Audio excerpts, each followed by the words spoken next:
Bienvenidos al Diplomado de Historia de Venezuela y su porvenir, una iniciativa auspiciada por el Centro de Investigación Humanista y la organización Con Venezuela Chile.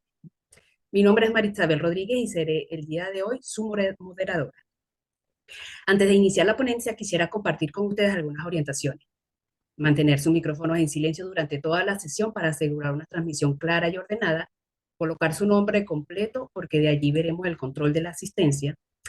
La duración estimada del evento es de 2 horas. Esta sesión será grabada y las participaciones se realizarán por escrito a cada uno de los ponentes a través del chat Zoom, las cuales serán respondidas al culminar cada una de las ponencias. Nos complace informarles que este evento está siendo transmitido por el canal Políticamente Hablando desde la costa este de los Estados Unidos. El programa de hoy contempla una introducción a cargo del abogado Alexander Maita, del Comando Con Venezuela Chile y el equipo Ventemundo Chile. Luego tendremos 3 presentaciones. La primera de ellas a cargo del abogado y escritor Francisco Zuñaga Figueroa. En segundo lugar tendremos al politólogo Jesús Castellanos. Y en el tercer lugar tendremos a la educadora Doris del Valle Velázquez.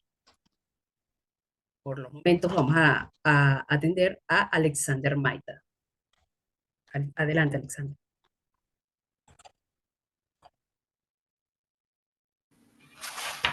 Buenos días para todos. Buenos días. Un domingo que debería de ser de descanso, lo dedicamos a prepararnos y a formarnos en este mundo que demanda tanto conocimiento. En nombre del Comando Con Venezuela Chile y el Centro de Investigación Humanista, le damos la más cordial bienvenida a este encuentro internacional en el que el pensamiento, la creación literaria y la reflexión crítica sobre nuestra historia reciente se dan la mano en un espacio común de saberes, memorias y proyecciones. Gracias a la alianza con Políticamente Hablando, este diplomado se transmite en toda la costa este de los Estados Unidos de América y nuestros eventos llegan hoy a muchas más personas, gracias a esta alianza que tenemos con Políticamente Hablando. Esta jornada del 1 de junio de 2025 nos honra contar con 3 ponentes de destacadísima trayectoria, cuyas intervenciones nos invitan a explorar desde distintas orillas el alma venezolana, sus procesos históricos, sus luchas y sus símbolos. Contamos con Jesús Castellanos Vázquez. Él es politólogo, egresado de la UCB, magíster en gestión política y políticas públicas por la Universidad de Chile y candidato a doctor en ciencias políticas con una vasta experiencia como funcionario de carrera del Consejo Nacional Electoral desde el 92 hasta el 2016 y como profesor especializado en procesos y sistemas electorales. El profesor Castellano nos presentará la ponencia Una propuesta de periodización de los procesos electorales en Venezuela desde 1958 al 2025. Una mirada rigurosa y necesaria para entender las dinámicas y mutaciones del sistema político venezolano a lo largo de más de 6 décadas. También contamos con Francisco Zuñaga Figueroa, nuestro profesor. Francisco, él es escritor, consagrado y abogado de formación. Ha ganado el corazón de lectores en todo el mundo con novelas como La otra isla, El pasajero de Truman, Adiós mi Venezuela y su más reciente obra, El pacificador. Profesor y maestro de generaciones con formación internacional en la Universidad de Columbia, nos ofrece una charla imprescindible: la idiosincrasia del venezolano a través de la novelística de Francisco Zuñaga. Una travesía literaria y sociológica por la identidad nacional contada con agudeza y profundidad narrativa. Y también contamos con nuestra amiga y profesora Doris del Valle Velázquez, educadora integral, especialista en orientación familiar y procesos migratorios, con una sólida formación en neurociencia, liderazgo académico y diseño curricular. Ha dedicado su carrera a la enseñanza con una perspectiva humanista e inclusiva. Actualmente lidera la corporación Papelón Sabroso Internacional, donde saberes y sabores venezolanos se conjugan en una propuesta cultural y gastronómica. Su ponencia un plato de sabores y saberes venezolanos, una experiencia sensorial y conceptual sobre la diáspora, la memoria gustativa y la identidad que se cocina a fuego lento. Les debo recordar que cada ponente tiene 30 minutos máximos para exponer su trabajo. Les invitamos a escuchar con atención, tomar nota y prepararse para el intercambio posterior. Que esta jornada este domingo sea una siembra más de ideas fértiles y un puente de entendimiento entre quienes soñamos y pensamos construimos desde múltiples orillas la Venezuela. Bienvenidos todos. Adelante.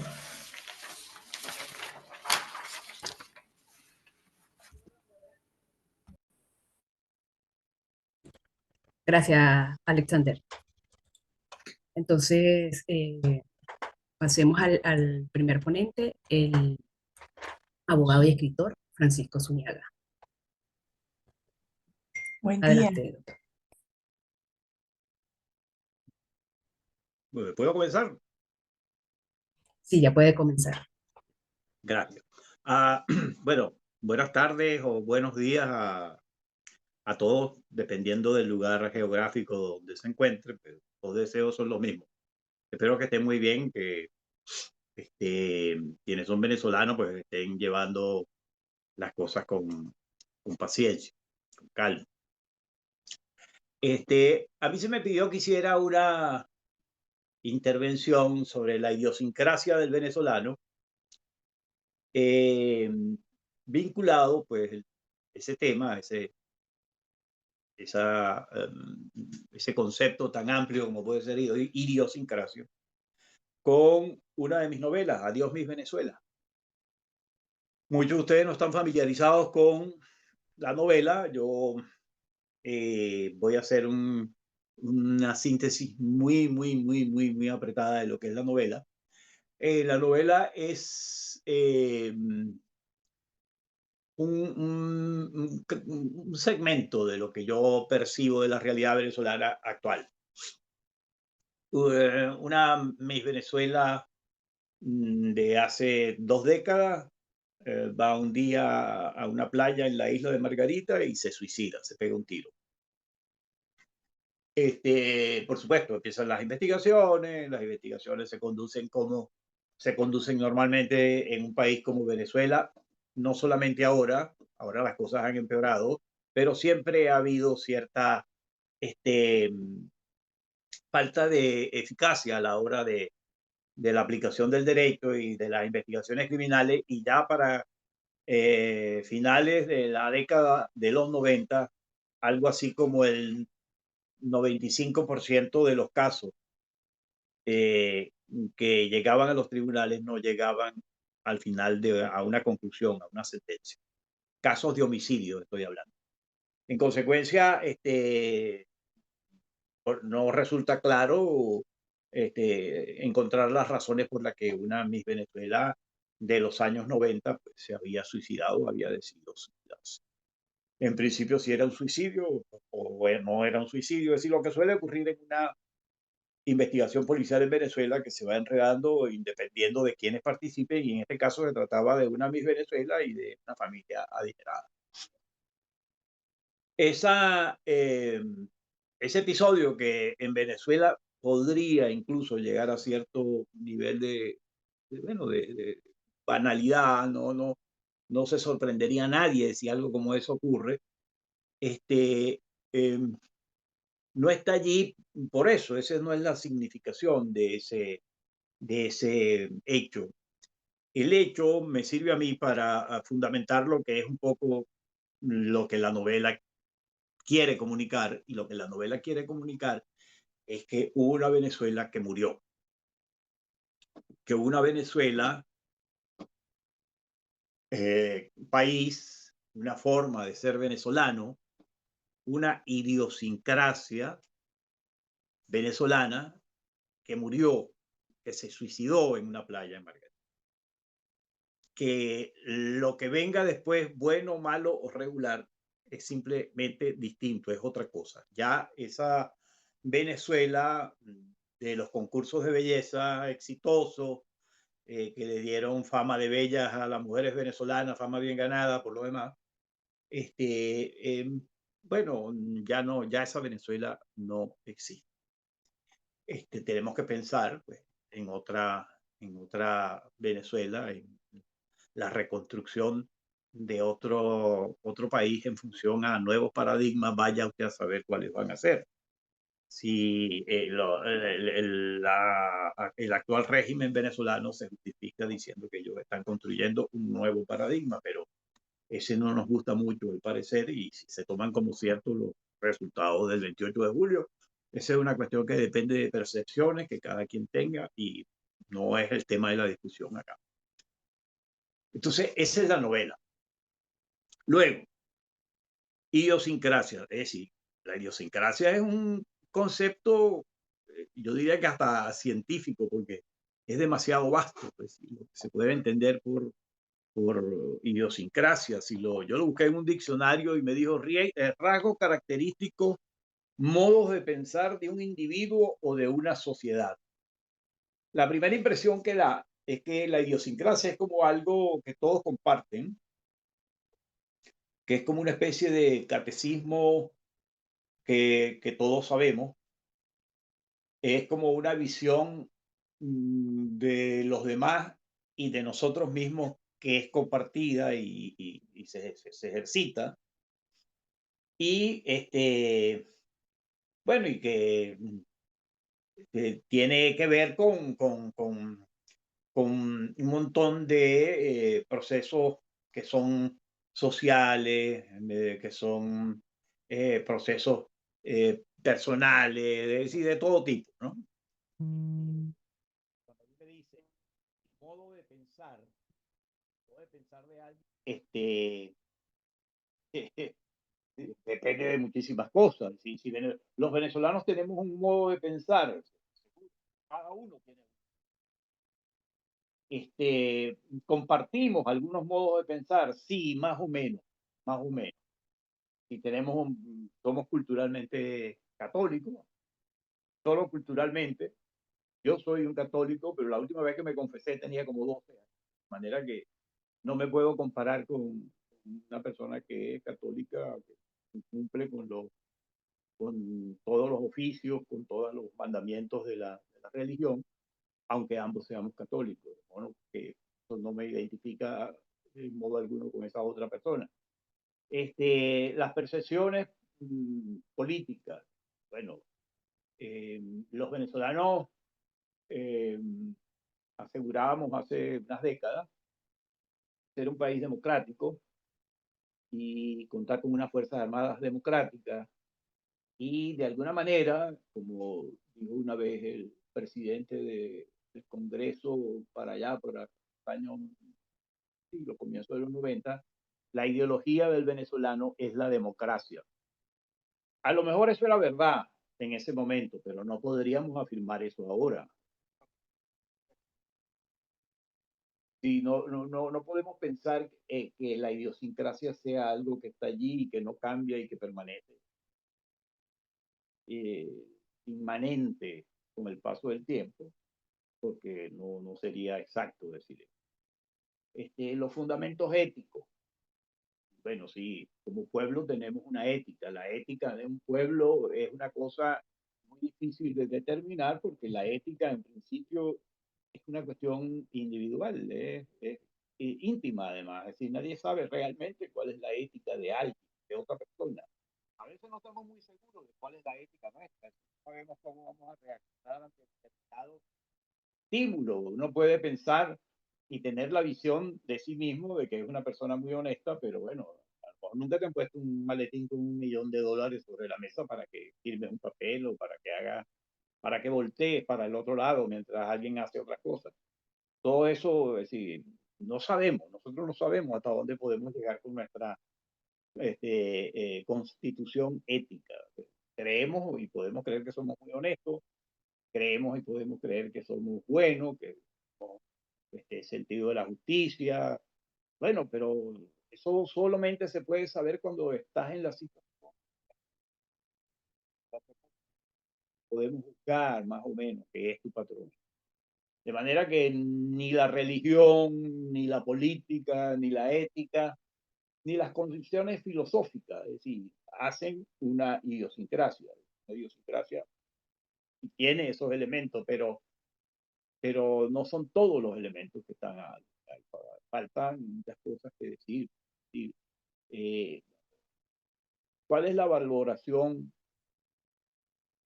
en cuanto a escala de valores, la estructura de los valores éticos de la sociedad venezolana o políticos? Es decir, los venezolanos creen en la libertad.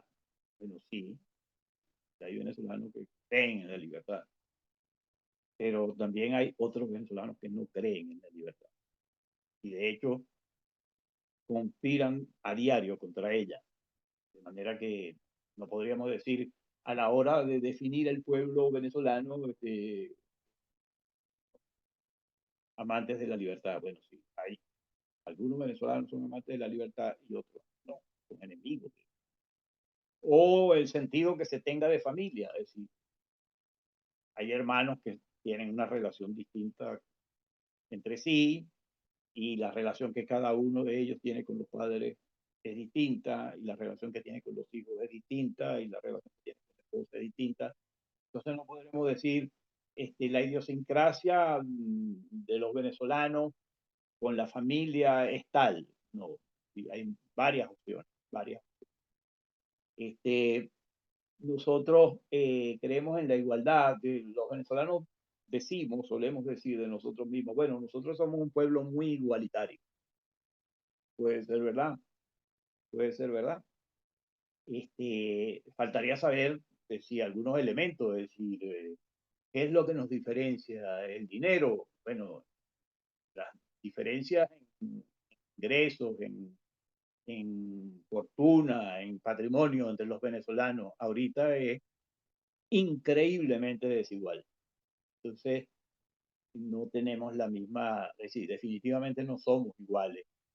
Y quizás los elementos raciales puedan jugar una posición allí.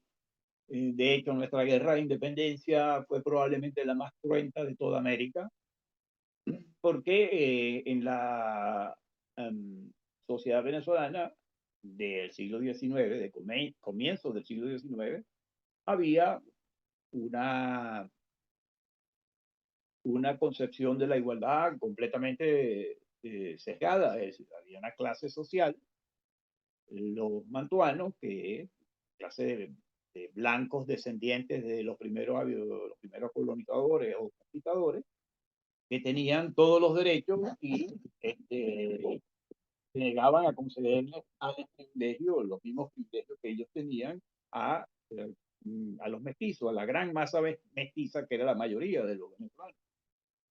Por eso que la independencia, el movimiento de independencia en Venezuela no era popular, no fue un movimiento popular, fue un movimiento de élite y por tanto fue derrotado.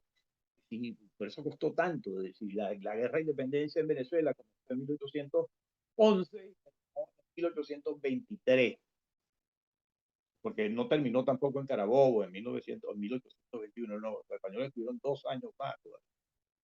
El punto es que si la igualdad no podría ser un rasgo que nos defina, no podemos decir que los venezolanos, nuestra idiosincrasia, bueno, es que nosotros somos igualitarios. Bueno, sí, algunos venezolanos son igualitarios y otros venezolanos, que quizás son la mayoría de igualitarios, no tienen nada. Y en la situación que se vive ahora en Venezuela, donde hay,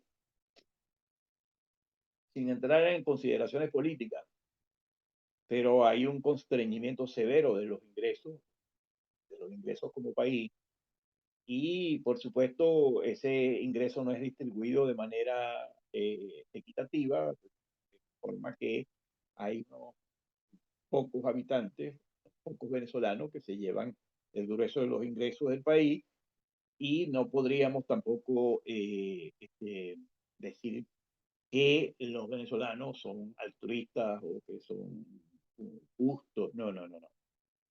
Yo creo que hay una gran diferencia entre una población donde hay un pequeño porcentaje que lucra de lo que estamos viviendo, que la está pasando bien a pesar de todo lo que está ocurriendo, y hay una gran mayoría de venezolanos que pues, busca la manera de sobrevivir.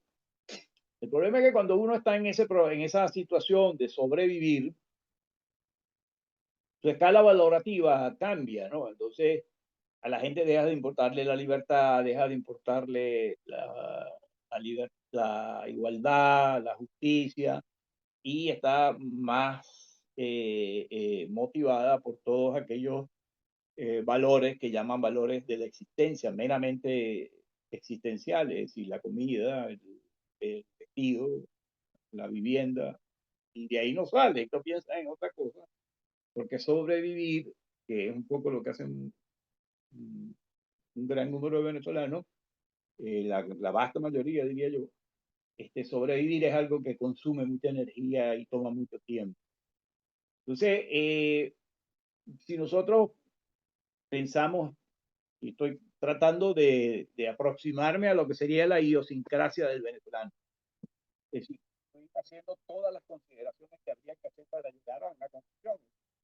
¿Cuál es la idiosincrasia de los venezolanos? Y estoy presentándoles las dificultades que existen para lograr definir a los venezolanos o definir la idiosincrasia de los venezolanos. Entonces, en esto participa también las visiones que tenemos de los otros y las visiones que los otros tienden de nosotros. Es decir, durante mucho tiempo, durante el siglo XX,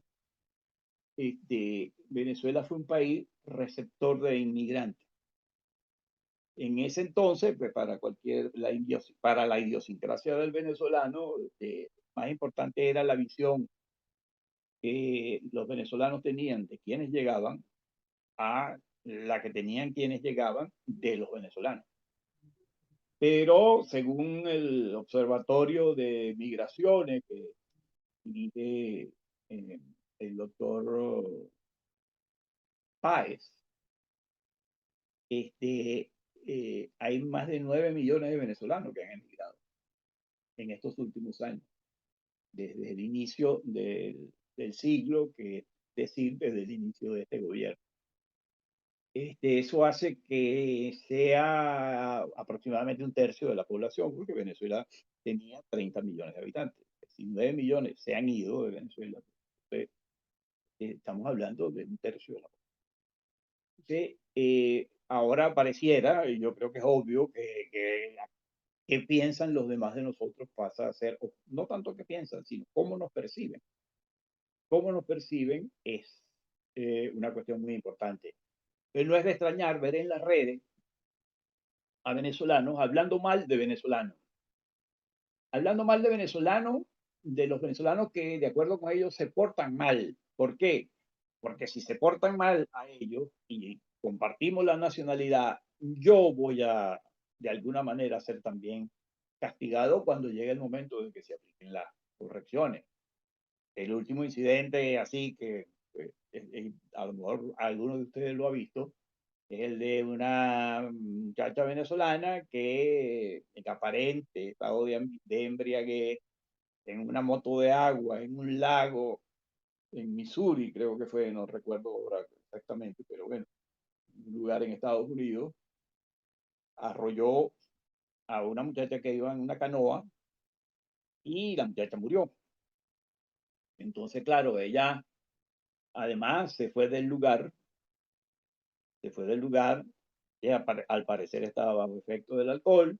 Y entonces, ¿quién hace la denuncia? ¿Quién la acusa? Yo no vi a ningún oficial de los Estados Unidos haciendo una acusación. Yo vi a otro venezolano maldiciendo a esta muchacha, llamándola de todo, porque ese tipo de conductas ponen en peligro su permanencia en Estados Unidos. ¿Por qué? Porque la percepción que se tiene de quienes cometen actos delictivos, pues incluye a todos son morenos, bueno, mira, bueno, son unos morenos. No, si todos son cubanos o dominicanos, no, los dominicanos, bueno, ahora le pasa a los venezolanos. Entonces, digamos, nuestra idiosincrasia ahora está determinada por lo que los demás piensan de nosotros, cosa que antes no ocurría. Las cuestiones lógicas, las intuiciones, el éxito, tener éxito, pues ser exitoso, eh, eh, la aceptación o no de la autoridad. Es decir, a los venezolanos es común verlo discutir con la policía. Pero, por ejemplo, si tú vas a Alemania, lo digo porque viví en Alemania, sí, no hay ningún chance de que discuta con la policía no discute. Si hay una situación en la que llega la policía te dice, usted haga tal cosa, usted haga tal cosa, usted siga su camino, usted se sienta aquí, y no hay discusión, no hay. En Venezuela, no, pero es que yo venía, tú sabes, entonces la culpa fue él, entonces se mete otro, y la cosa se va convirtiendo como una especie de tumulto, y eso ya no, eso no es bien visto. Entonces, la posibilidad de que se diga, mire, esta gente tiene problemas para aceptar la autoridad. Y entonces, bueno, eso no es bueno para los que quieren pasar desapercibido porque simplemente lo que quieren es ser vistos como una persona, independientemente de su proveniencia, que quiere un trabajo. Y entonces hay unos tipos que están conspirando contra esa posibilidad de resolver el problema. En todo esto de la idiosincrasia venezolana, como habrán podido ver, he tratado de mostrar lo difícil que es percibir cuál es el concepto y lo difícil que es definirlo. Hay un gran problema de asimetría. Asimetría hace que, bueno, para alguien es importante, para otra persona no es tan importante, y hace que la forma de percibir el fenómeno varíe de persona en persona. Eh, Probablemente muchos tengan la experiencia de tener familiares muy cercanos que apoyan a Nicolás Maduro, para decirlo con nombre y apellido,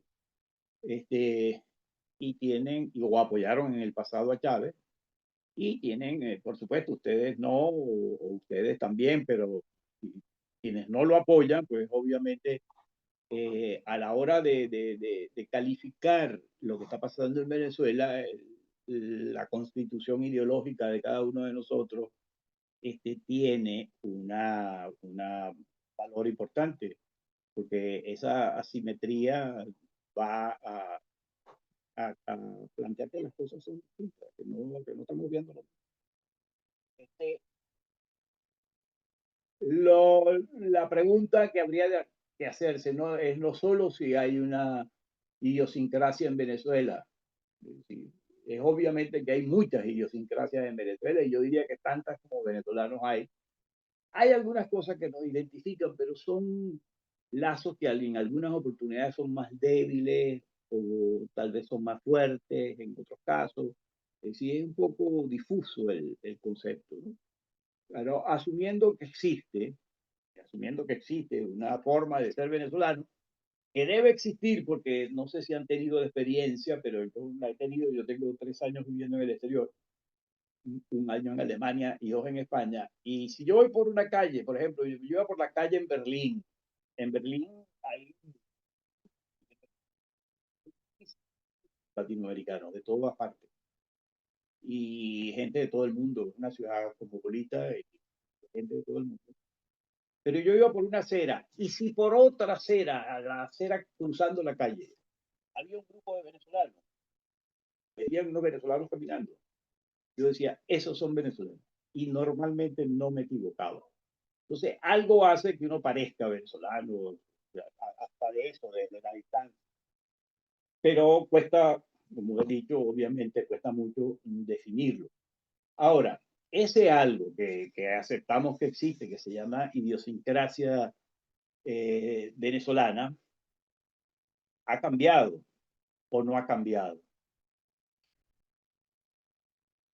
En mi novela, yo sostengo la tesis y también fuera de mi novela, cuando hablo, cuando digo, yo creo que ha cambiado y que ha cambiado mucho. ¿Por qué? Porque, bueno, porque se ha producido una ruptura con ciertos patrones de conducta que han provocado un cisma, una división dentro de la sociedad venezolana que antes existía. Si el líder de un país ante la audiencia nacional, yo he perdido un poco la cuenta de cuánto he hablado, ¿sabes? Porque no tenía el reloj, Marisabel. ¿Cuánto me quedan? Sí, le quedan 5 minutos nada más para redondear y ¿Ah? pasar a la pregunta. Le quedan 5 minutos nada más para No te redondear y escucho. pasar a... Aló, 5 minutos. 5 minutos. Ok. Bueno, ¿ha cambiado esa idiosincrasia? Bueno, no lo sabemos. Yo creo que sí, porque normalmente esto ocurre cuando las élites gobernantes introducen un discurso nuevo. Nosotros no somos un caso único. Nosotros creemos que somos un caso único en la historia, que esto no había pasado, pero sí había pasado, nos había pasado a nosotros mismos. Esto fue lo que ocurrió en la independencia. Algo como esto fue lo que ocurrió en la independencia. Algo como esto ocurrió en la guerra federal de la otra guerra civil de 1860. Bueno, sí, nos ha pasado a nosotros, pero le ha pasado a otros países y de manera más severa incluso, o por lo menos más violenta. Y se han sacado, se han extraído algunas lecciones que nos ayudan a entender un poco mejor el fenómeno. El país que nosotros podemos buscar como caso que nos puede dar respuestas sobre todas estas interrogantes que yo he hecho es la antigua Yugoslavia. Es decir, ¿qué pasó en Yugoslavia? Porque es un país que estaba unido, que no parecía no tener problemas. De repente se muere Joseph Broz Tito y se desata una guerra civil donde todos contra todos. Bueno, la élite gobernante, Milosevic, la nueva élite gobernante, llegó con un discurso que dividiría el país. Y si un dirigente, un líder de un país, en lugar de tratar de salvar las diferencias que existen, porque en todos los países hay diferencias, en todos los países hay gente buena, mala, regular, distintos grados de malo, distintos grados de bueno. En todos los países hay gente rica, menos rica, clase media, gente que aspira, gente que no aspira, es decir, hay de todo, es igual, y los problemas de todos los países son más o menos los mismos. Pero si llega un líder y el líder introduce en su discurso, en su narrativa, como dicen ahora, unos factores, unos elementos que lo que hacen es acentuar aquellas cosas que nos diferencian, es que hasta en una familia que tú lo hagas, es decir, si en un matrimonio tú estás casado y te pones a hablar mal de todo lo malo que pueda tener una relación de vivir con una misma persona todo el tiempo, que es donde aparecen muchos conflictos, por supuesto, y roces y cosas que no son buenas, pero también aparecen unas que son muy buenas. Entonces, si tú en lugar de acentuar tu discurso diario sobre las buenas, lo acentúas sobre las malas, pues muy probablemente el resultado sea una situación conflictiva. Y eso es en el plano personal, y es en el plano nacional, y es en el plano internacional. Es decir, el discurso, la palabra, genera eso. Y nosotros hemos tenido una dosis, sobredosis de ese tipo de discursos, donde poco a poco se nos pueden dividiendo y se nos pueden ubicando en extremos polarizados que no desapareció el centro político y nosotros somos como dos islas que no nos entendemos. Bueno, y mientras eso se mantenga así, la situación que vivimos será la que hemos vivido en estos últimos años, una situación mala, y la idiosincrasia del venezolano seguirá Mira, Leslie cambiando Roja, para esa peor. hay que cerrarla. Eso es lo que les puedo decir con relación a esto. Si hay Gracias. alguna pregunta, Gracias al doctor con Francisco. Mire, muchísimo dos gusto preguntas. puedo ¿Me escucha? darle ¿Aló? respuesta. Disculpen, tengo la mensajería cerrada. No escucho, no estoy No puedo escuchando nada. El doctor Francisco, ¿me escucha? La estoy escuchando. ¿No escucha? Si te escucha, Marisabel, si te escucha, Pero hazle la pregunta. el doctor Francisco creo que no escucha. Si te escucha, hazle la Ah, ok. pregunta. Doctor Francisco, mire, dos preguntas súper importantísimas que están haciendo aquí interesantes. Primera pregunta, ¿en qué medida ha contribuido la mentalidad clientelar y la espera del milagro político a la falta de una cultura de responsabilidad individual y colectiva, impidiendo que florezca una ciudadanía activa, creadora de riqueza material y espiritual? La segunda pregunta, ¿cómo ha moldeado la historia, la histórica cultura, cómo ha moldeado la histórica cultura del rentismo petrolero y su promesa de bienestar sin esfuerzo? La idiosincrasia del venezolano al punto de debilitar el valor del trabajo productivo, la iniciativa privada y el compromiso ciudadano con la contribución de una nación sustentable. Adelante, doctor Francisco. Por favor, tengo la mensajería cerrada. Señora Marisabel. Ángel Gustavo Cabrera.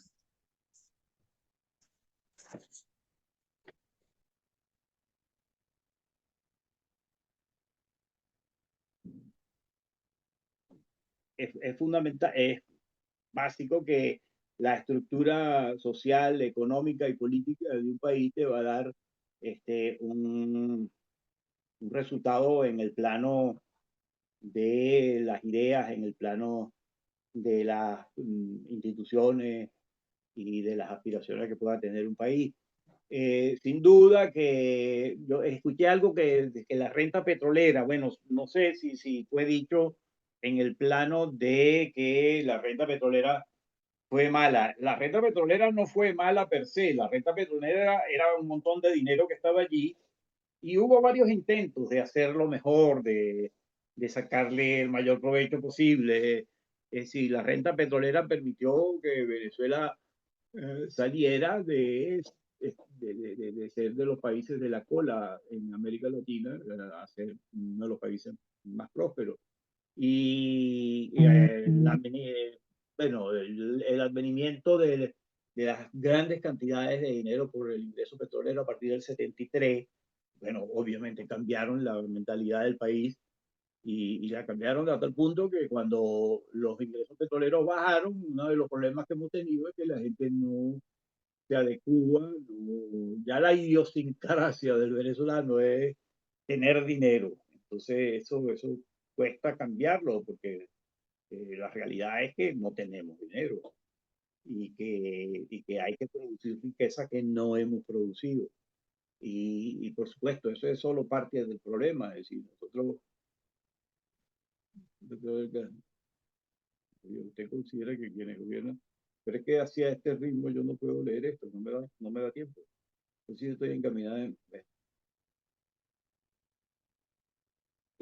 lamento no escuchar las respuestas y no escuchar las preguntas, perdón, que me hacen y no tener respuestas para ustedes porque sí, ¿cómo hacemos? Pues, si me las escriben, está bien, las escriben, pero entonces pasan demasiado rápido. Sí, bueno, ¿me escucha, doctor Zuniaga? ¿Me escucha? Una última pregunta por los problemas técnicos que tiene. Vamos a hacerle una última pregunta. Lo demás quedará registrado en el chat, a ver si tiene la posibilidad de responderla. Los valores de los venezolanos se perdieron en todas las escalas. El gobierno de turno se encargó de desaparecer de todos sus valores para tenerlos sumergidos en el conformismo y sobre todo bajo su dominio. ¿Qué opina al respecto? No escucha. No escucho nada, yo no escucho nada. Nada. Bueno, entonces, gracias al doctor Francisco Zuniaga por su participación. Intentaremos comunicarnos con él para informarle que responda las preguntas ya directamente al chat. Ok, a continuación tengo Muy el bien, honor de si me llega la pregunta, yo puedo, por supuesto, envían las respuestas por escrito, incluso mejor elaborada que la que puede hacer oralmente. Perfecto, gracias. Ok. Y Pasemos hasta luego. ahora, hasta luego. Pasemos ahora a presentar al politólogo Jesús Castellano Vázquez, con su ponencia Una propuesta de periodización de los procesos electorales en Venezuela, desde 1958 al 2025. Jesús Castellano es politólogo, magíster en gestión y políticas públicas, funcionario de carrera del CNE, profesor en la especialización de procesos y sistemas electorales, consultor electoral. Con ustedes el politólogo Jesús Castellano. Adelante.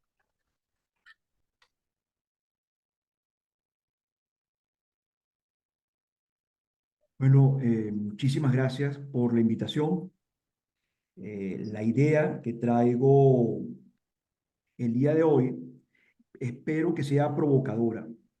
Básicamente, respeto mucho lo que significa el ejercicio de hacer y de escribir historia, pero me he permitido presentar el día de hoy, proponer y presentar el día de hoy un intento de periodización de los procesos electorales en Venezuela, tomando como punto de inicio lo que pudiera constituir el comienzo del sistema democrático contemporáneo en Venezuela, en 1958, con la caída del gobierno de Marcos Pérez Jiménez, de la dictadura de Marcos Pérez Jiménez, hasta la fecha. Por cuestión de tiempo, voy a omitir explicaciones que entiendo que podrían ser importantes a efecto de poder entender quizás un poco más esto. Sin embargo, hay una bibliografía que yo voy a proponer y además pues está en la parte de preguntas y respuestas si tienen algunas dudas al respecto. Bueno, cuando le digo que esto es una propuesta de periodización, lo que estamos tratando de establecer son bloques históricos significativos que tienen que ver con los procesos electorales en Venezuela. Para ello, establecí 6 bloques. Un primero, que denomino Edad Dorada, es entre 1958 y 1988. Un segundo tiempo, que es de complejización y crisis, y ya solamente cuando hablo de 1989, pues los contemporáneos, gente que sea de la generación de los 70 y los 80, seguramente lo va a recordar, hasta 1998. Una tercera etapa que tiene que ver con la instauración del esquema electoral del socialismo del siglo XXI, y ahí vemos un quiebre. Las 2 primeras etapas, vamos a darnos cuenta, son eminentemente técnicas desde el punto de vista electoral. A partir de la tercera, empieza a incorporarse con mucha fuerza un elemento político, asociado, por supuesto, a los procesos electorales y a la instauración o a la creación de un sistema autoritario. La cuarta etapa, el auge del autoritarismo electoral competitivo, del socialismo del siglo XXI, entre 2010 y 2015. La siguiente, que es el declive del autoritarismo electoral competitivo, del socialismo del siglo XXI, 2016-2024. Y finalmente, la última etapa, me atrevo a decirlo así, con la esperanza de que finalmente la podamos revertir a poco tiempo, que tiene que ver con el avance al autoritarismo electoral cerrado, que comenzaría, a mi entender, en 2025. Insisto, es una propuesta, es la primera vez que la presento, como está aquí, una primera parte, lo que tiene que ver con el periodo 58 al 98, ya lo había expuesto, haciendo énfasis en sistemas electorales, pero me pareció que ahora, dado la realidad en estas últimas décadas, dada la realidad, es importante entonces analizar un conjunto más amplio que tiene que ver con las elecciones, más allá de los sistemas electorales.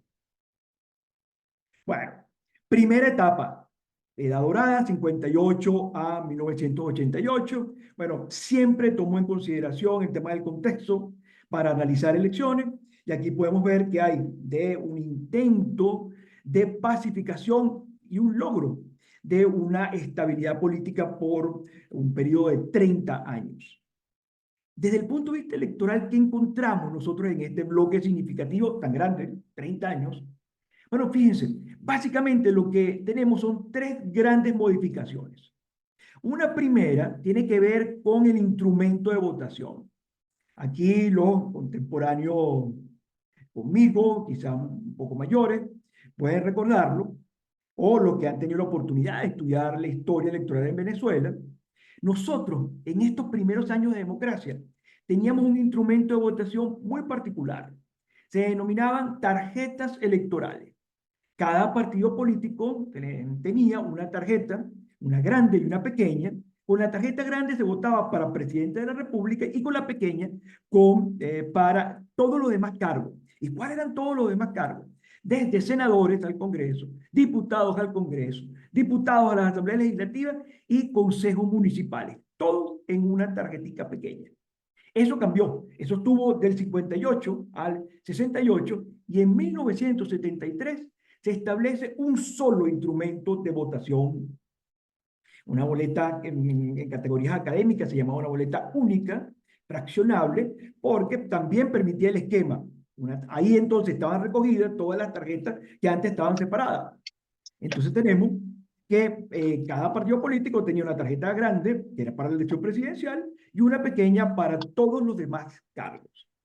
Ahí hay una pequeña diferencia, y es que, y ahí viene la segunda modificación, hasta 1973 se elegían conjuntamente todos los cargos, hasta concejales. Ya en el año 78 ya no es así, porque van a existir por primera vez en 1979 elecciones municipales cada 5 años, y en lo que se elegía solamente concejales. El último cambio, importantísimo, y que es importante tenerlo también presente, tiene que ver con la base de datos, el registro electoral.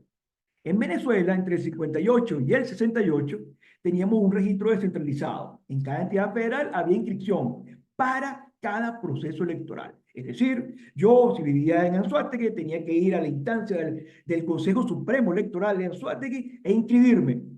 Ya, pero en 1963, 5 años después, tenía que volver a inscribirme, porque o sea, esa inscripción era para una sola vez, para ese proceso puntual. En 1973 se establece el registro electoral permanente. ¿Qué significa? Básicamente que en una base centralizada desde Caracas, pero por supuesto a nivel nacional, pero el Consejo Supremo Electoral guiaba el proceso, organizaba todo el proceso.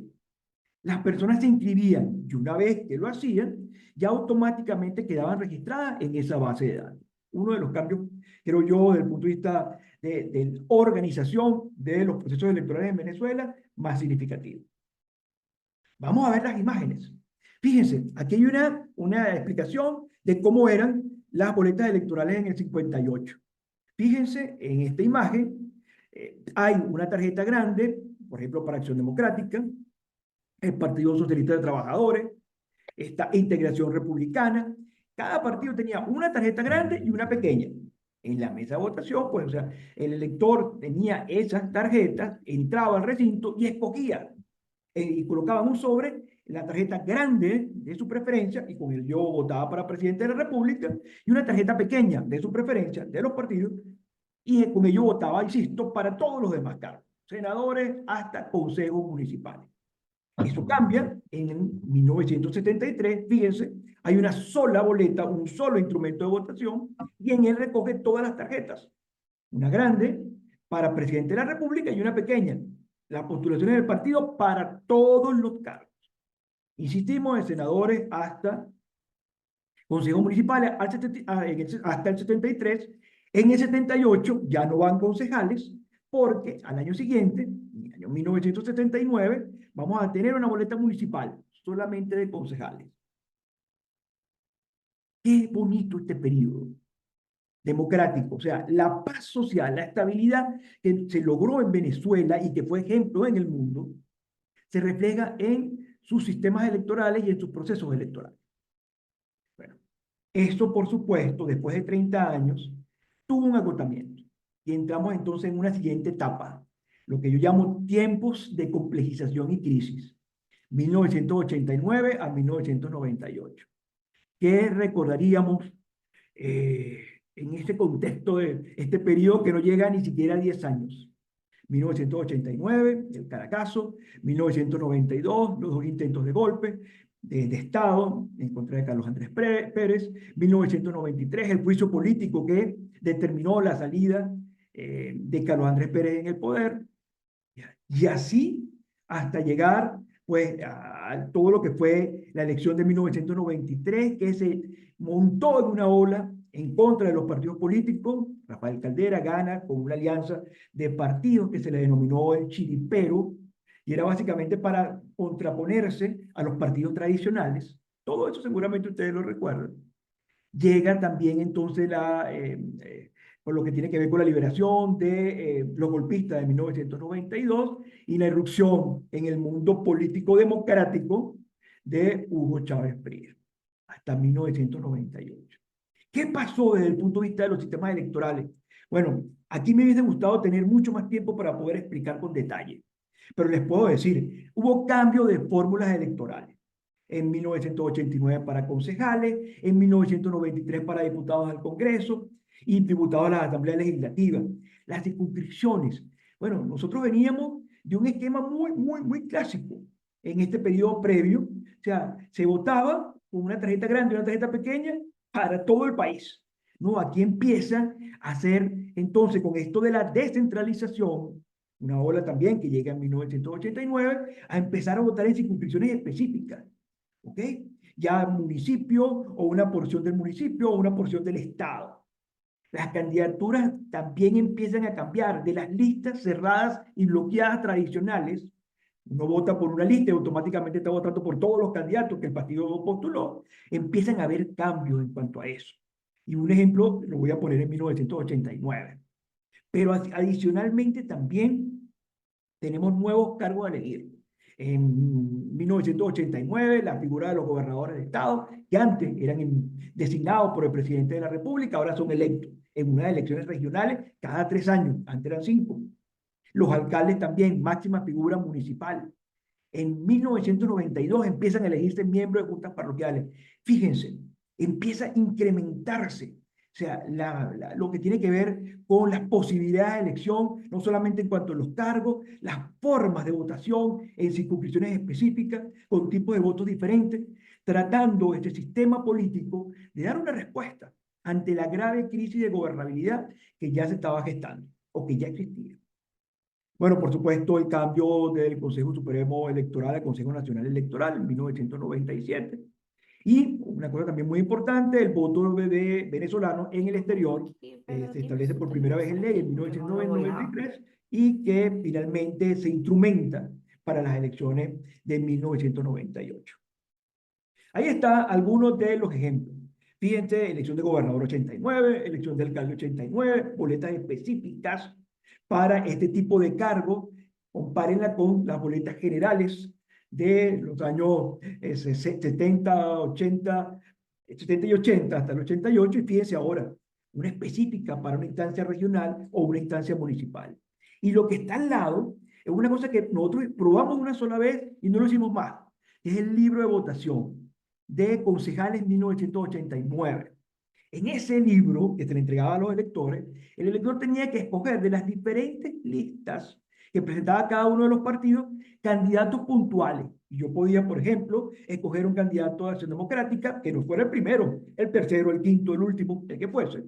Uno de COPEI, uno de la causa R, etcétera, etcétera, etcétera. Existía en este esquema de listas abiertas, se denominó así, sistema preferencial de listas abiertas, la posibilidad de que los electores escogieran bajo esa modalidad.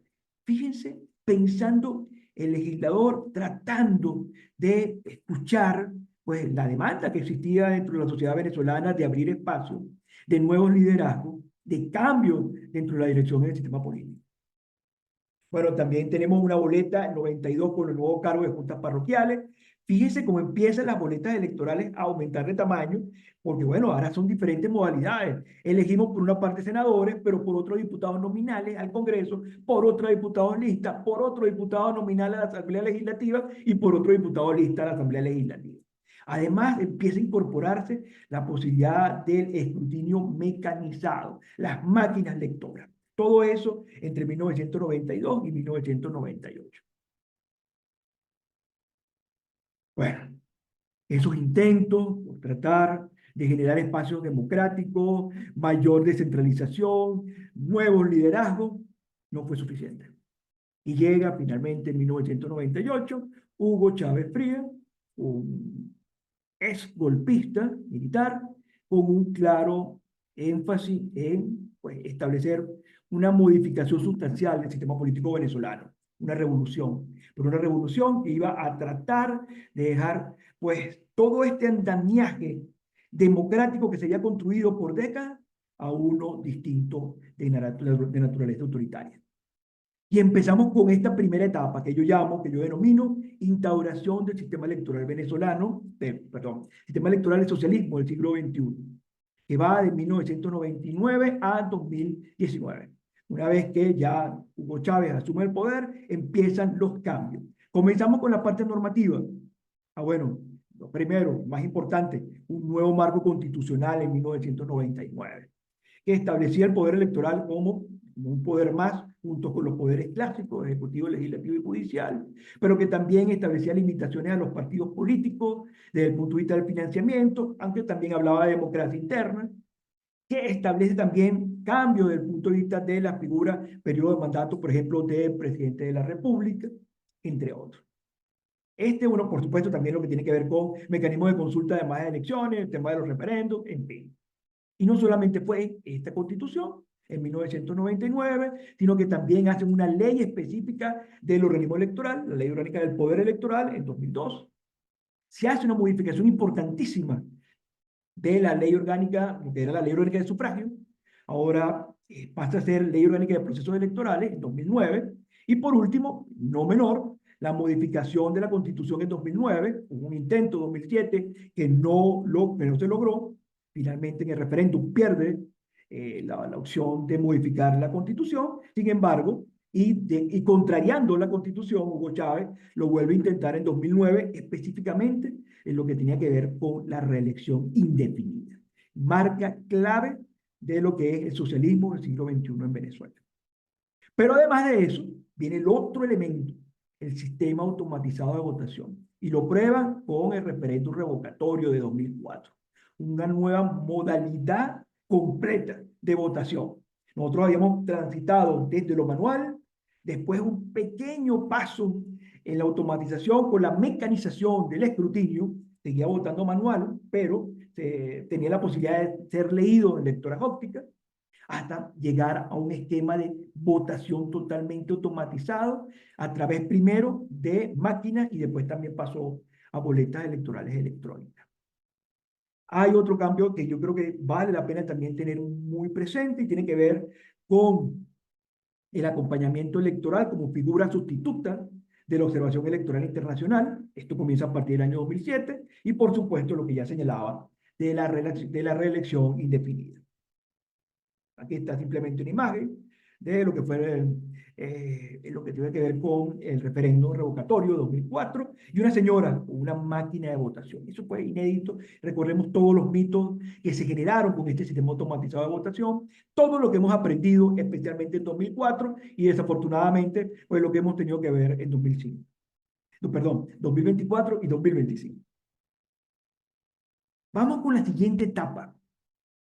Ya, una vez que están dadas las bases normativas, tecnológicas para la instrumentación del socialismo del siglo XXI en lo electoral, entramos entonces en un auge del autoritarismo electoral que era competitivo. Habían algún conjunto de condiciones y de concesiones para los partidos distintos a que fuera el partido oficialista.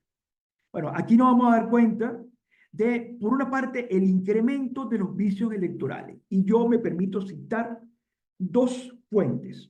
Una, un trabajo de Javier Corrales, que es extraordinario porque hace una valoración de 1958 hasta 2020, si no me equivoco, de los procesos electorales en Venezuela, tomando en cuenta pues cómo se fue deteriorando el tema de las condiciones electorales. Candidatura, votación, participación política, etcétera, etcétera. Si tienen oportunidad, por favor, revisen. Y el otro, mucho más sencillo, mucho más modesto, son dos artículos que yo tuve la oportunidad que me publicaran en Efecto Cocuyo, que yo hablo de un glosario electoral de autoritarismo electoral venezolano. Y ahí ustedes van a conseguir conceptos, por ejemplo, como la prórroga, o como el acompañamiento electoral, o como la reelección indefinida, o como la campaña en pre-campaña, entre otros. También, si tienen oportunidad, este es mucho más manejable, todo articulito. Si tienen la oportunidad, por favor, también revísenlo. Porque lo que está dando cuenta es, ya una vez que tengo las bases, empiezo entonces a avanzar en lo que tiene que ver con los vicios para efectos del mantenimiento del régimen autoritario. Esto fue lo que pasó básicamente en esta etapa. Y dos elementos que son claves también para entender este bloque, que fíjense que solamente dura 7 años, muy corto, ¿no? Tiene que ver, por una parte, con la judicialización de los partidos políticos.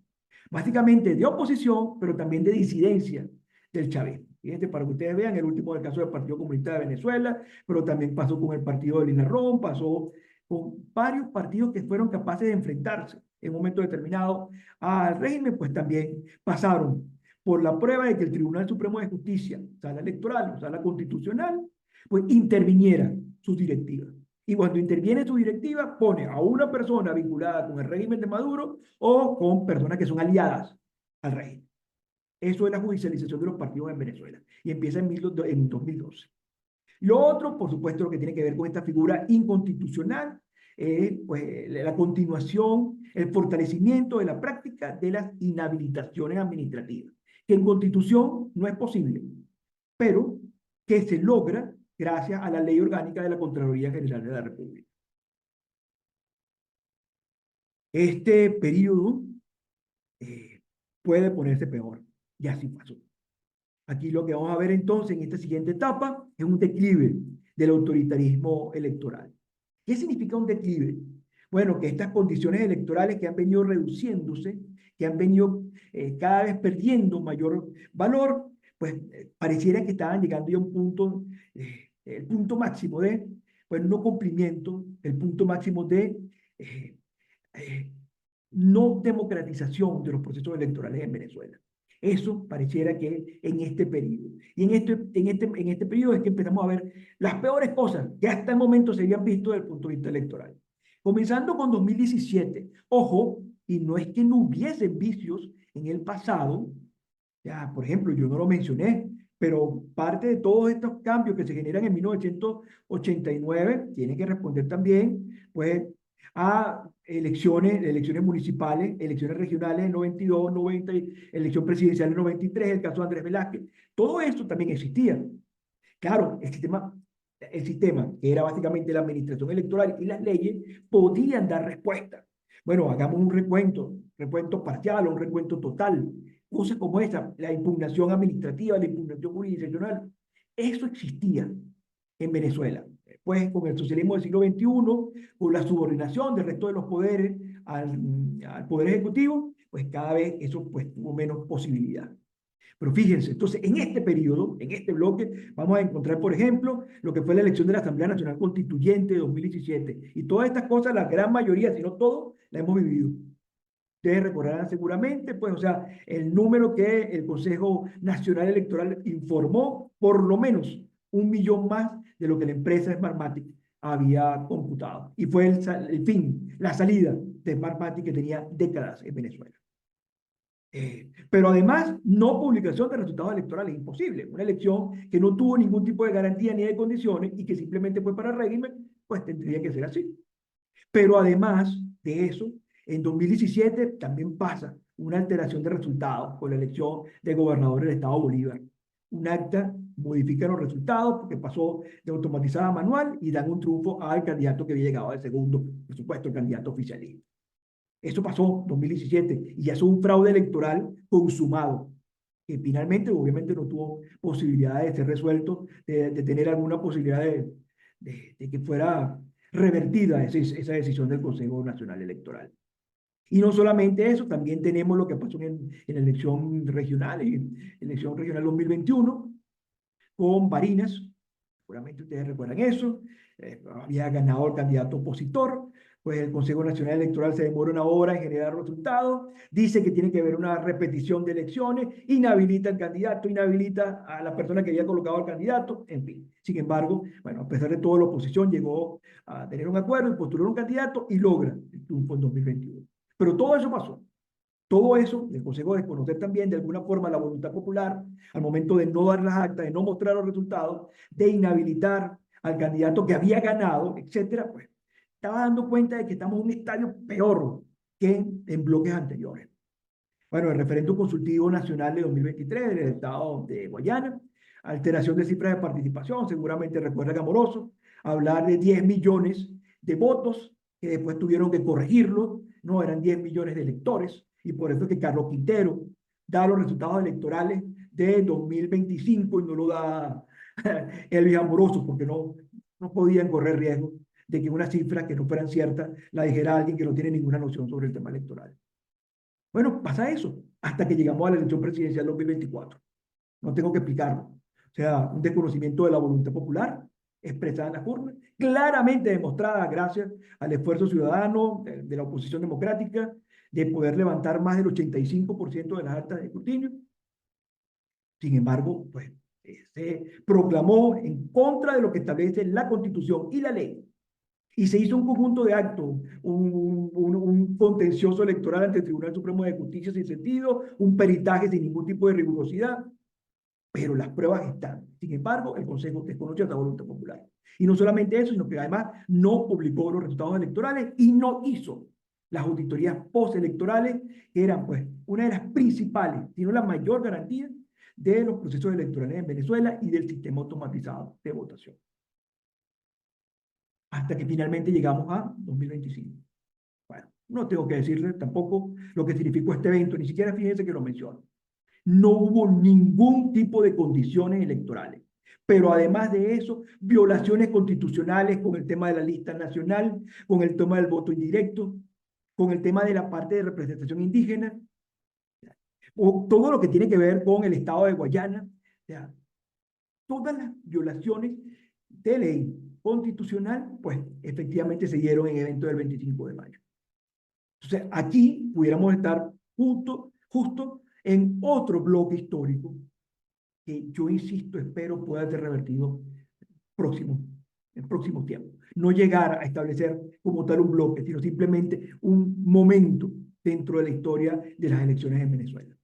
Pero esta elección, insisto, va más allá desde el punto de vista de vicios, desde el punto de vista de violaciones, de todos los bloques anteriormente vistos.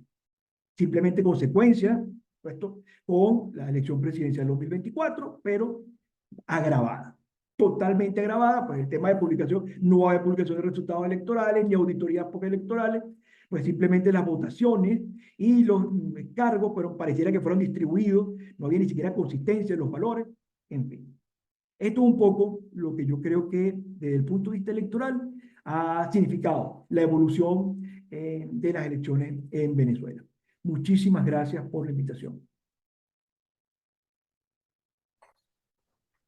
Gracias al ponente Jesús Castellano. Muy interesante su participación.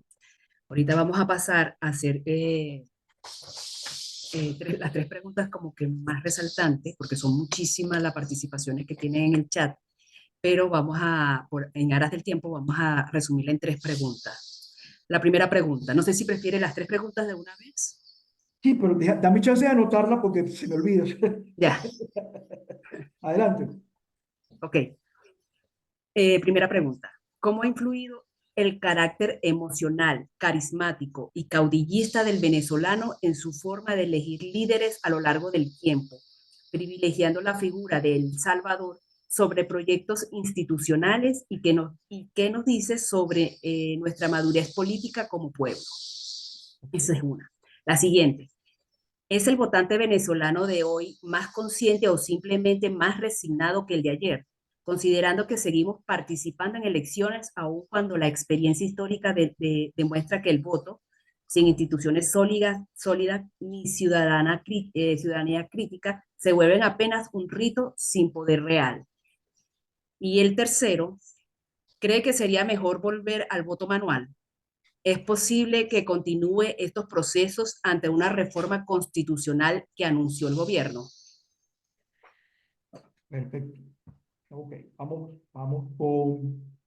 Bueno, miren, lo que yo también he tratado de que se entienda, porque conociendo nuestra historia, pues de alguna forma podemos ser más críticos y entender todo el valor que tuvo, por ejemplo, estos años de democracia de 58 hasta 1998, 30 años de relativa paz ¿ok? O construcción de paz y después paz y estabilidad política, que después de 1989 y hasta el 98, pues sufrió productos, entre otras razones, del desgaste, que significa también, pues, un modelo.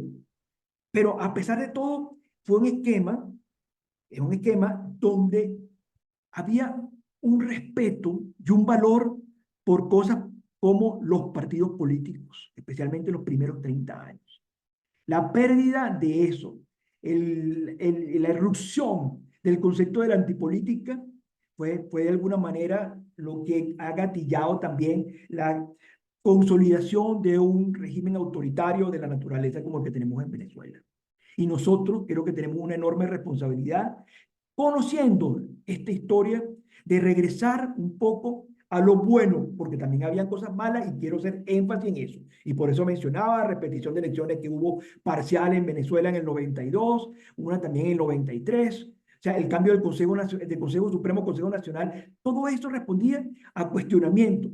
Bueno, la famosa tesis de que acta mata voto, también, o sea, todo eso existió y son fallas que también tenemos que reconocer. Pero existiendo eso, sin embargo, había una institucionalidad que estaba por encima del carácter personal, emocional, que mencionaba la primera pregunta. Nosotros tenemos que, valorando esto, todo este elemento histórico, intentar nuevamente racionalizar, construir institucionalidad en Venezuela. No es una tarea fácil, sobre todo por lo que ha pasado en nuestro país y además por lo que está ocurriendo en el mundo. O sea, la ola de liderazgo emocional no solamente queda en Venezuela, ya lo hemos visto en América Latina y lo estamos viendo inclusive en Estados Unidos. No voy a decir cuáles, por el caso para no herir susceptibilidades, pero también. Entonces, estos liderazgos emocionales son muy peligrosos para lo que significa un sistema político racional, un sistema político con bases claras institucionales. El tema de, bueno, seguimos votando. Yo soy un defensor de la ruta electoral. Ahora, también debo decir que la ruta electoral puede tener posibilidades de no participación cuando no existen condiciones. Y esa fue, pues, mi postura en 2025. Ante la inexistencia de condiciones, ante la marcada violación constitucional, no podía quedar otra opción que la no participación. Esa era mi posición. Pero sin embargo, el venezolano ha demostrado, y eso yo creo que es importante que lo entendamos, que también entiende esto. Hay una cultura política que se ha construido dentro del autoritarismo, por una cultura política democrática que yo valoro. No es fortuito que en 2005, por ejemplo, no participáramos y en 2006 fuéramos a la elección presidencial. Y en 2006, por cierto, con condiciones electorales distintas, mejores que lo que había en 2005. Y parte también fue por la no participación. Esa abstención tuvo un valor. Y en 2018 y 2020 no participar significó la posibilidad de unas elecciones regionales y municipales de 2021 con condiciones, entre otras, un código QR y una presencia de la Unión Europea y del Centro Carter como observación electoral internacional calificada. Eso también es parte de lo que se logró no participando, y el gobierno y el régimen de Maduro necesita algún tipo de participación.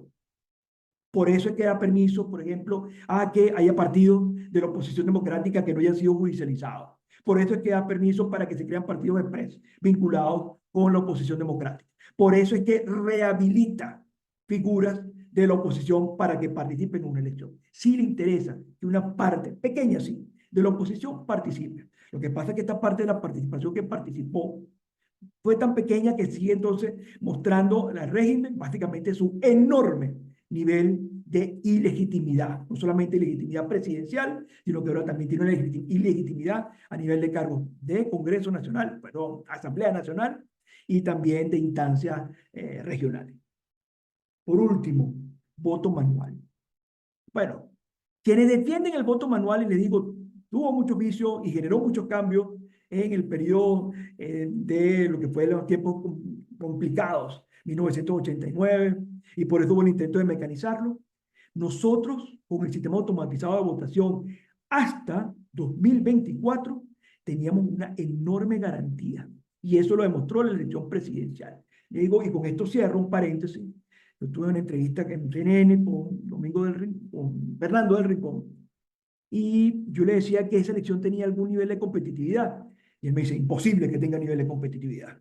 Él apostaba de que, o sea, iba a ganar Maduro, pero iba a ganar, o sea, de hecho, no solamente como finalmente ocurrió, no, no, de hecho, ante la cantidad de vicios y todo lo demás, y yo decía que no. Y yo sabía, que no solamente sabía que iba a ganar el mundo González Urrutia, nuestro presidente, sino que además sabía que teníamos posibilidad de mostrar al mundo eso. No tenía idea, sí, de este levantamiento de actas, no lo tenía, pero sí sabía que efectivamente había un trabajo, porque sé el esfuerzo de la oposición democrática, porque sé el esfuerzo de organizaciones vinculadas con la oposición democrática que formaron a los testigos, y vamos a tener la posibilidad de probar ese triunfo. Como no la tuvimos en 2012 por temas que no voy a entrar en esta discusión, podría ser otra clase. Y con eso cierro. Muchísimas gracias nuevamente por la invitación. Gracias al politólogo Jesús Castellano. Pasemos a nuestro tercer expositor, la educadora Doris del Valle Velázquez, que nos expondrá el tema Un plato de sabores y saberes venezolanos. La profesora Doris es profesora de educación integral con especialización en orientación familiar y procesos migratorios y cuenta con múltiples posgrados, entre ellos el magíster en docencia universitaria, en diseño curricular e instruccional, en orientación educativa y en neurociencia. Además, también es presidenta y propietaria de la corporación Papelón Sabroso Internacional. Con ustedes, la doctora Doris del Valle Velázquez. Adelante. Buen día.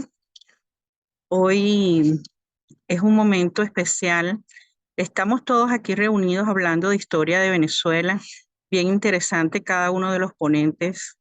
Gracias por estar aquí hoy y por darse el tiempo de escuchar con atención, porque es algo que nos compete a todos. Hoy aquí, entre platos, sabores y saberes, que eso es a lo que yo vengo, hablarle de cosas sabrosas, hablarle de cosas que nos van a conectar con nuestra tierra, pero de una manera diferente y de una manera que nos van a remontar a tiempos desde que éramos niños hasta ahora. Yo quiero pedirle a cada uno de ustedes que levantemos nuestras manos. Ahí en el chat tienen una manito. ¿Cuántos venezolanos están aquí? Ahí en el chat pueden colocar sus manitos y quiero saber cuántos venezolanos. Miren, hay muchísimos. Estamos regados por el mundo. Estamos allí todos y hoy estamos unidos a través de esta plataforma. Le agradezco muchísimo al doctor Luis Manuel y a todo su equipo por invitarme hoy aquí a hablar de algo que me encanta y que me gusta, que es la comida, nuestros sabores. Y aquí nos vamos a conectar con algo bien interesante, que es nuestra memoria gustativa. Y en este momento, gracias a todos por colocar sus manitos, ahí los estoy viendo, vamos a levantar también nuestras manos de esta manera. Todos vamos a levantar las manos. Y vamos a cerrar nuestros ojos y vamos a conectarnos cuando éramos pequeños. Algunos de ustedes serán de Guárico, otros serán del Zulia, otros serán de Nueva Esparta o tal vez de Anzoátegui, de Barinas, de Caracas, pero somos todos venezolanos y somos verde como esto que tengo atrás, que no está por casualidad. Y cuando digo verde es porque verde es lo que florece. Y eso somos cada uno de nosotros. Somos como la primavera donde nos paren, florecemos. Florecemos como este verde limón que tengo aquí. Así que vamos a levantar las manos todos, vamos a cerrar los ojos y vamos a imaginarnos este limón en nuestras manos. Vamos a hacer esto. Y vamos a conectarnos con esa Venezuela que queremos, esa Venezuela que estamos fuera no por casualidad, sino porque nos estamos preparando para llegar con todo, con toda esa maleta de herramientas interesantes y sabrosas que vamos a llevar para levantar esa Venezuela que nosotros tuvimos, que vivimos, que soñamos, que añoramos y que podemos hacerlo para llegar a ella nuevamente. Así que somos así, verdes, florecientes. Muy buen día a todos. Ya pueden bajar sus manos, vamos a abrir nuestros ojos y vamos a conectarnos. Espero que me estén escuchando bien. Ya Sí, algunos se aquí escucha me bien. están haciendo llorar con esas lágrimas que están allí, lágrimas de felicidad, lágrimas de amor y de conexión, lágrimas de añoranza. Esas lágrimas nos dan ánimos para seguir haciendo nuestro trabajo desde donde estemos. ¿Y cuál es el trabajo aquí, ahorita en este encuentro? Bueno, vamos a hablar de esos sabores de nuestras abuelas, de esos sabores que nos conectan y de esos sabores que extrañamos en algunos momentos, pero que aquí estamos. Estamos hablando hoy de muchísimas cosas que nos conectan con Venezuela y la idiosincrasia del venezolano es esa, somos de piel, somos de amor, somos personas que tendemos la mano cuando el otro lo necesita. Somos eso, somos Caribe, somos acción. Entonces, señores, hoy estamos aquí para eso, para conectarnos desde el amor con la memoria gustativa. ¿Y por qué? Porque cuando hablamos de comida hablamos de familia, hablamos de esa conexión en familia que tenemos, esos desayunos, esos banquetes divinos que nos hacían nuestras madres o nuestras abuelas. ¿Cuál es la comida que ustedes más recuerdan? Ahí lo pueden colocar en el chat, por favor. ¿Cuál es ese plato favorito que tienen cada uno de ustedes y lo que más recuerdan?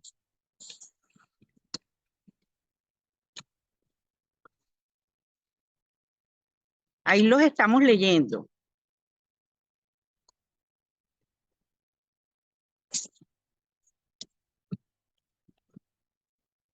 Cuando se habla de la idiosincrasia del venezolano, no solamente se habla de, de lo que es la música o de lo que es el baile, la danza, sino también de la comida. Es un conjunto de cosas que el venezolano o cualquier comunidad lo caracteriza o cualquier creencia que tienes de casa. Eso es parte de la idiosincrasia de la persona. Por eso yo le pregunto cuáles son sus platos preferidos o cuál es el que más le conecta o cuál es el que ustedes recuerdan más, porque Venezuela tiene una vasta herencia gastronómica que está relacionada muchísimo con el África, con Europa y con nuestros indígenas venezolanos, con todos esos indios que en algún momento, es nuestros indígenas que le debemos tanto, que fueron unos luchadores y que nos dejaron un legado inmenso de la gastronomía venezolana.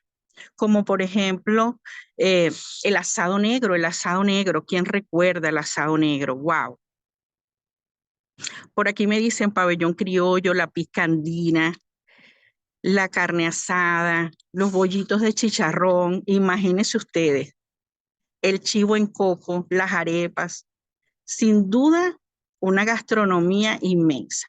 Pero les hablaba del asado negro, ya que estamos hablando de la historia de Venezuela, el asado negro, que es un plato caraqueño, pero que además en la época de la colonia era un plato hecho para los criollos blancos, hijos de españoles, y que era un plato delicioso que luego fue cambiando en su trayectoria y se fue adaptando y ahora lo tenemos por el mundo y mucha gente lo pide. Y cuando digo lo piden es porque ustedes saben que he podido trabajar en menú de una gerencia gastronómica interesante que está caminando por el mundo y es uno de los platos más pedidos después del pabellón criollo, el asado negro, y que tiene una historia desde la colonia, así como también lo tiene el pabellón y entre otros. También tenemos una vasta dulcería criolla. Aquí me dicen muchísimos, aquí hay muchísimos platos, ya los estoy leyendo y wow, qué interesante cómo ustedes recuerdan y están aquí, wow, las quesadillas, sí. las tajadas con queso. ¡Wow! Fíjese que algo que parecerá simple para algunos como las tajadas con queso es algo que estando fuera lo añoramos y lo extrañamos, las tajadas con queso. ¿A quién no le gusta eso?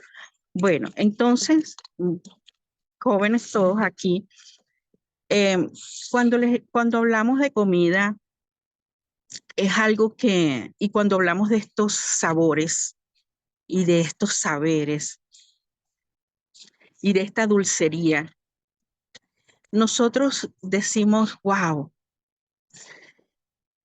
oh, ¿cuánto faltará para llegar a probar otra vez eso? ¿Cuánto faltará para regresar? Vamos a enfocarnos en aprender esos platos. Vamos a llevarlos y atesorarlos en nuestros corazones. Pero también los podemos hacer y también podemos activarnos a mantener esa memoria gustativa bien activa de estos platos que en algún momento nosotros disfrutamos con ellos. Y luego en Venezuela fue cambiando un poco eso de comer bajo de la mata de mango o debajo de la mata de mamón o visitar a la abuela. Y poco a poco fuimos cambiando nuestra manera cuando llegan en los años 80, a mediados de los años 80, algunos a finales de los 70 y otros a mediados de los años 80, estas franquicias y estas comidas rápidas y fuimos desplazando un poco. Sin embargo, algunas familias mantenían esa tradición de ir los domingos donde la abuela o ir los sábados donde la mamá y este tipo de cosas, ¿no? Yo les comento todo esto porque siento que ahora que muchos de nosotros estamos fuera, porque aquí al principio escuché, estoy en Inglaterra, estoy en Perú, estoy en Chile, estoy en Estados Unidos y pare de contar algunos otros países, yo digo, ahora que estamos afuera, valoramos eso, valoramos lo simple, valoramos lo que es o lo que son las tajadas con queso. Valoramos ese sentir y ese conectar de estar bajo de la mata de mamón, casa de la abuela o de la mata de mango, compartiendo en familia. Y eso es a lo que hoy yo los vengo a invitar a cada uno de ustedes. Primero a que llamemos las cosas por su nombre, porque quiero contarles.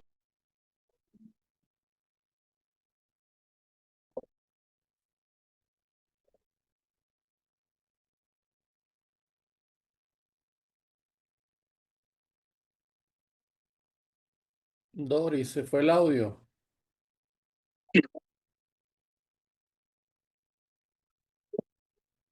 El audio. Hola, ¿me escuchan ahora? ¿Me están Ahora, escuchando? ahora sí, ahora sí. Ok, entonces yo les comentaba a ustedes que vamos a mantener la memoria gustativa, pero también vamos a llamar los platos por su nombre desde donde estemos y que con su permiso y con respeto quiero comentarle una anécdota que me pasó en una oportunidad cuando estaba realizando la carta del restaurante Papelón Sabroso, del cual soy fundadora en Santiago de Chile. La persona que hace la publicidad en una cartelera coloca que se vende pollo al jugo y que se vende lasaña y que también se vende otras comidas que yo decía, wow, ¿por qué usted tiene que colocar allí en una pizarra carne al jugo o pollo al jugo? Yo no vendo eso, yo vendo un pollito guisado con papa y así quiero que aparezca. Y yo no vendo lasaña, yo vendo pastichos, señores, porque en Venezuela, que es un país de migrantes, que llegaron muchísimos italianos, te fueron a vender la pizza y no te dijeron es un pancito con tomate, te dijeron es pizza. Y así tú lo pides, yo quiero una pizza, por favor. Y luego cuando llegaron los árabes te vendían la chaguarma y tú no dijiste, ¿qué es esto? Un pancito enrolladito con carne. Tú dijiste, dame una shawarma. Y ese es nuestro desafío, que la gente llegue a nuestro restaurante y diga, quiero una arepa pelúa, quiero un asado negro, yo quiero un mondongo. Además, quiero un mondongo a la oriental, que lleve bastante plátano maduro porque así lo hacía mi abuela. o que me digan, me da por favor un poco de azúcar para las caraotas, porque Oriental que se respeta le pone azúcar a las caraotas y yo lo aprendí con un amigo de Oriente. Entonces esas cosas es la que yo me disfruto en este transitar, aunque esté fuera de mi Venezuela, y que quiero que cada uno de ustedes lo atesore, porque nosotros somos los garantes de mantener esa memoria viva, esa memoria gustativa. Nosotros tenemos una tarea que aunque estemos fuera, nosotros, padres, abuelos, transmitirle a nuestros hijos, a nuestros nietos, es el legado de lo que es nuestra gastronomía en el tiempo. Entonces, esa es la tarea de ustedes hoy. Esa es la investigación que ustedes van a hacer hoy. ¿Cuáles son nuestros platos más relevantes? Nuestros platos típicos como el pabellón, la cachapa, los tequeños. También en este menú yo elaboré una tabla de pasapalos bien interesante, donde yo digo que están todas las regiones juntas, porque ella tiene tequeños, tiene cachapas, tiene empanadas de cazón y tiene mandocas. ¿Qué le viene a ustedes a la mente cuando yo le digo todo esto? Imagínate tú, para mí, cada plato tiene una historia, cada menú que elaboro tiene una historia, porque en este plato están las mandocas del occidente, las mandocas zulianas, y está también las empanadas de cazón del oriente. Está en el centro, que son los tequeños, que ya todos sabemos que vienen de Miranda, y esto abarcaría todo el centro de Venezuela. Y luego tenemos la cachapa, que para mí representa el llano venezolano con nuestro maíz. Así que, señores, todos apuntar la tarea que tienen. Nosotros debemos contarles, convertirnos en unos cuentacuentos y hablarle a nuestros hijos y a nuestros nietos, y que nuestros cuentos sean estos relacionados con la comida, con personajes, y esto es parte de la idiosincrasia del venezolano. Es parte de nuestro baile, de nuestra danza, de nuestra cultura, de nuestros escultores, de todo, del ser venezolano, de la amabilidad, de la generosidad. Entonces, jóvenes, aquí seguimos conversando de las individualidades.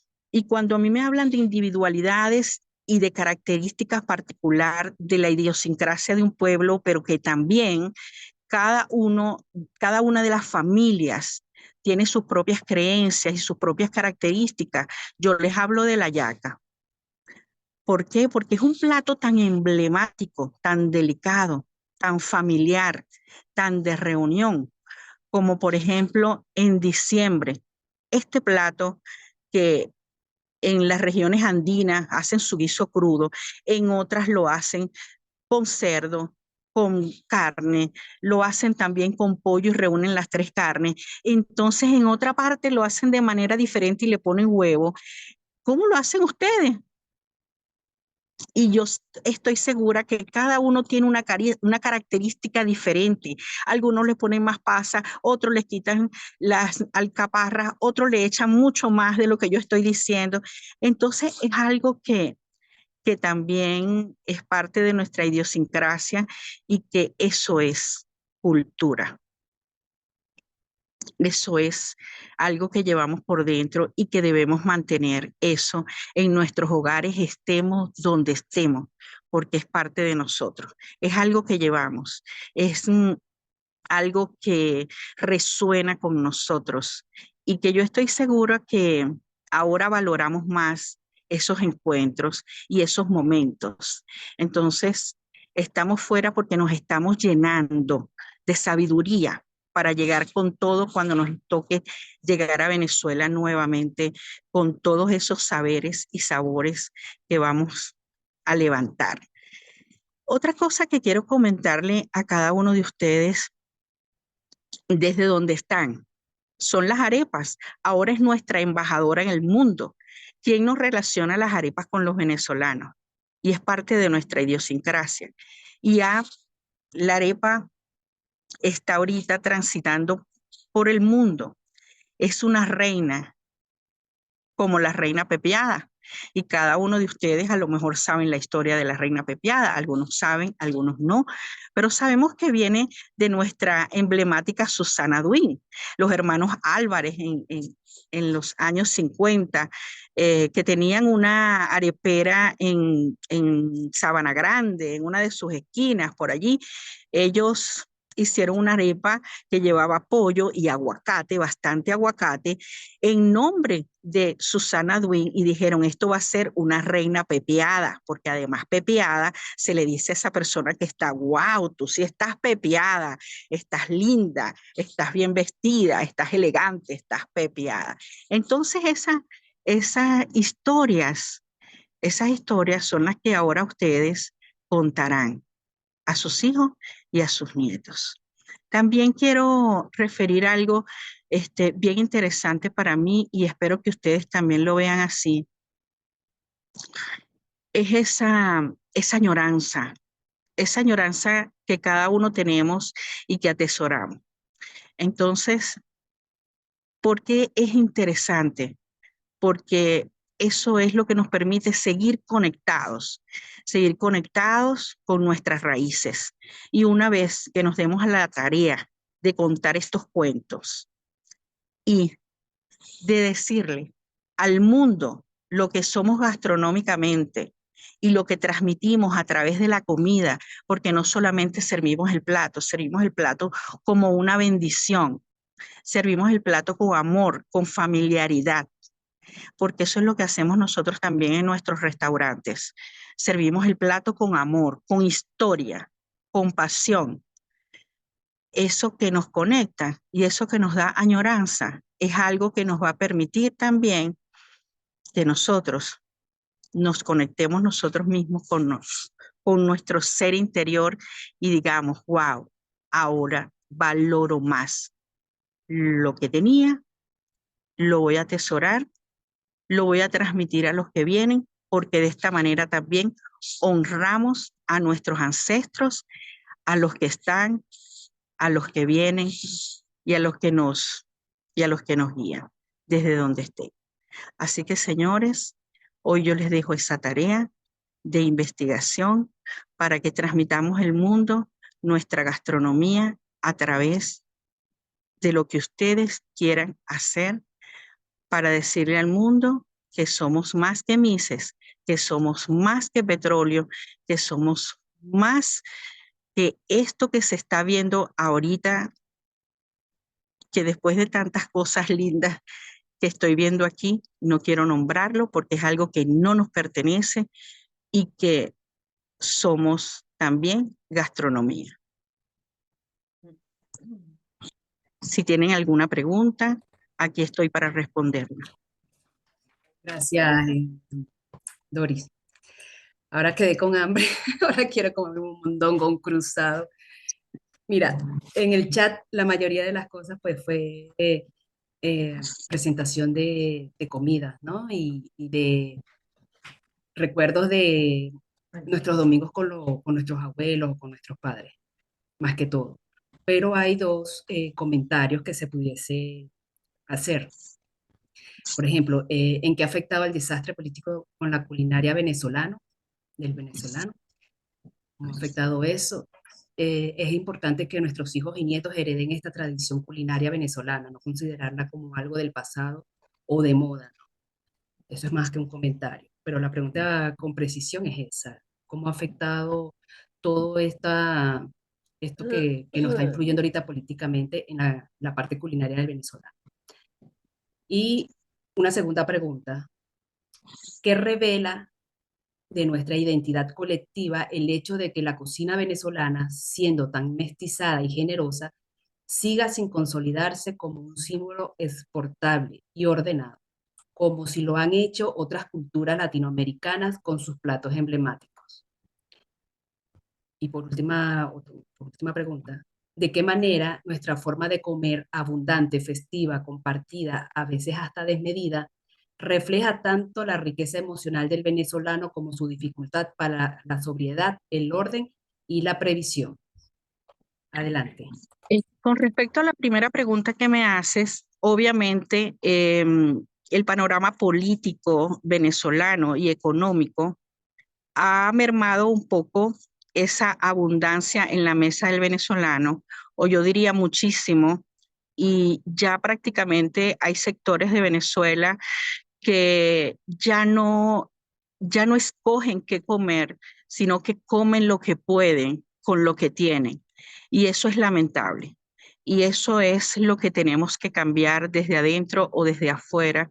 Y en eso es que tenemos nosotros, desde donde estemos, desde el espacio donde estemos, trabajar, luchar desde nuestras posibilidades para que volvamos a ser y tener la mesa que queremos y que teníamos. Con respecto a la segunda pregunta que me hiciste, obviamente ha afectado mucho emocionalmente a los que están afuera, porque al principio tú piensas, wow, yo estoy fuera de Venezuela y me estoy comiendo esto y tengo un banquete divino aquí, pero ¿qué estarán comiendo mis padres? ¿Qué estarán comiendo mis primos? ¿Qué estarán comiendo mis familiares? Pero a su vez eso te afecta muchísimo emocionalmente si tú no estás consciente de que tú estás fuera también para ayudarlos a ellos desde donde estés y que tú tienes que estar bien. Y si tú estás bien, los que están allá también van a estar bien porque tú vas a ser un pilar fundamental que los vas a ayudar o los vas a apoyar de cualquier manera. Con respecto a la tercera pregunta que me hiciste, perdón que no la recuerdo, si me la vuelves a repetir.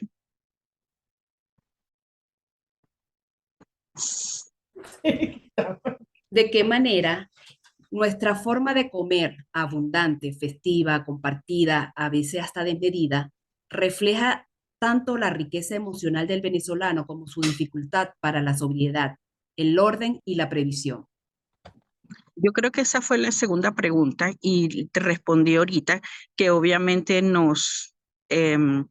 algún momento fuimos desmedidos o en algún momento el venezolano de riqueza y de abundancia emocionalmente se siente afectado fuera. Como te decía, tal vez decimos, oh, tanta abundancia que tengo acá y cómo estarán los que están en Venezuela, pero también nosotros hemos trabajado para tenerlo y desde aquí podemos ayudar a los que están allá para que tal vez no tengan esa mesa desmedida como lo dicen allí en la pregunta, pero sí estén bien para que sigan avanzando. Había otra Entonces, pregunta. sería esta: ¿qué revela de nuestra identidad colectiva el hecho de que la cocina venezolana, siendo tan Es, mestizada y generosa, siga sin considerarse como un símbolo exportable y ordenado, como si lo han hecho otras culturas latinoamericanas con sus platos emblemáticos? bueno, te cuento que sí estamos, la gastronomía venezolana ahora está en el mundo entero. Fíjate que ahora mismo hay un chef venezolano que se ha ganado una estrella Michelin por un restaurante en Japón donde hay un plato venezolano también. Estamos en la República Checa, en Praga, vendiendo arepas con arepas de lina. Estamos en Australia con papelón sabroso, en Melbourne vendiendo bastante pabellones. Entonces eso quiere decir que sí estamos exportando la gastronomía y sí estamos dando a conocer nuestros platos a nivel mundial, consolidándonos cada vez más, y por eso te decía que somos más que petróleo, somos más que políticos, somos más que Misses Lindas, y que Venezuela tiene una gran gama de actividades económicas que hacer, que sé que solo necesitamos políticos con políticas coherentes para levantarnos. Gracias, Dori.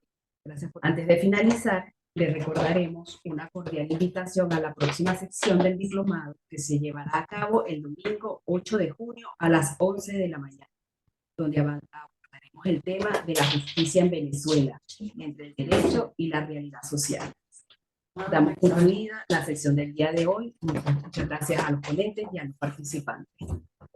Feliz día.